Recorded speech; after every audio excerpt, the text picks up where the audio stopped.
Mesdames, Messieurs les autorités religieuses, civiles et politiques, Monsieur le juge au tribunal de paix de Tempéré, juge Ostel Michel,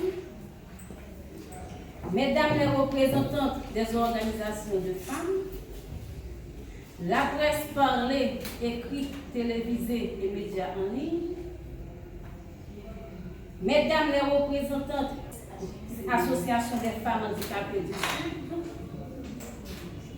Mesdames, Messieurs, Mesdemoiselles, je suis honorée et émue de me tenir devant vous aujourd'hui en prélude à cette journée qui nous est chère, le 8 mars, Journée internationale des droits des femmes.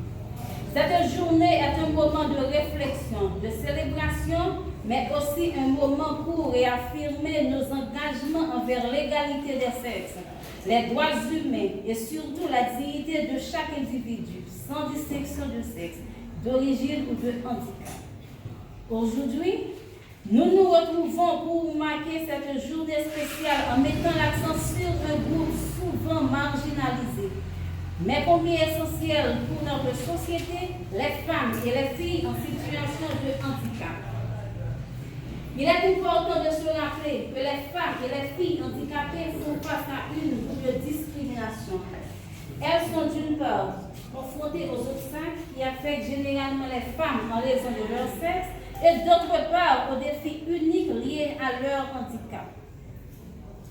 Cette situation engendre des inégalités multiples, que ce soit dans l'accès à l'éducation, à l'emploi, aux soins de santé ou même à la participation active dans la vie sociale et politique. Le ministère à la condition féminine et aux droits des femmes s'engage fermement à garantir l'égalité des droits et à promouvoir l'inclusion de toutes les femmes, quelles que soient leurs circonstances. En effet, nous avons mis en place des politiques spécifiques pour encourager l'autonomisation des femmes et des filles handicapées. Nous avons pour mission de sensibiliser la société aux défis qu'elle rencontre, d'assurer un meilleur accès à l'éducation inclusive, de favoriser leur intégration professionnelle et de les soutenir dans leur vie quotidienne. Aujourd'hui, nous avons la responsabilité d'écouter, d'apprendre et de comprendre les besoins spécifiques des femmes handicapées et de veiller à ce qu'elles puissent participer pleinement à toutes les sphères de la société. Nous soutenons la création d'opportunités d'emploi adaptées en luttant contre la stigmatisation et les préjugés qui empêchent l'intégration des femmes handicapées dans le monde du travail.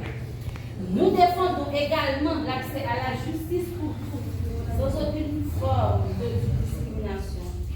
Aujourd'hui, alors que nous célébrons le courage, la résilience et les réalisations des femmes, n'oublions pas que le combat pour l'égalité des droits est loin d'être terminé.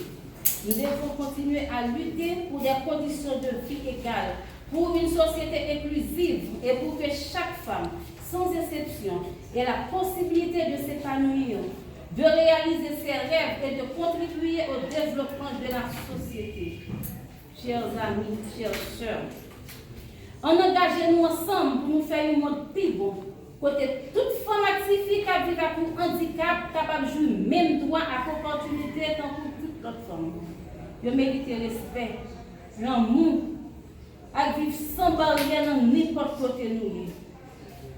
Nous avons côté petites filles handicapées qui ont accès pour aller à l'école tant que l'autre Simon. À travers la presse, la pandémie ministère de la Santé publique continue de travailler pour faire service santé plus accessible et pour garantir que les femmes actives handicapées jouent le même soin médical. La pandémie autorité de la justice continue à engager nous pour faire respecter les droits de femmes actives devant la loi. On travaille avec notre ministère pour assurer que les femmes qui victimes de violence ou soit discrimination sous handicap veulent justice et protection. Nous demandons plus accès aux opportunités de travail et pour créer un environnement pour les femmes handicapées qui ont un travail qui est adapté à la capacité sans pas jouer une discrimination. Que vous soyez en fauteuil roulant, que vous ayez une déficience visuelle ou auditive, ou que vous fassiez face à toute autre forme de handicap, vous êtes des citoyennes à part entière, avec des rêves et des ambitions. Le monde doit changer pour vous éclure pleinement à vous, mesdames. Sachez que vous êtes un pilier fondamental de cette transformation. Votre courage est une source de lumière pour tous. En cette journée qui vous est dédiée, nous célébrons vos combats, vos victoires et surtout votre humanité. Enfin, nous devons plaider pour des politiques publiques qui garantissent l'égalité des droits pour toutes les femmes, quel que soit leur handicap. Nous devons créer un environnement où chacune peut vivre de la dignité et la pleine égalité. Merci.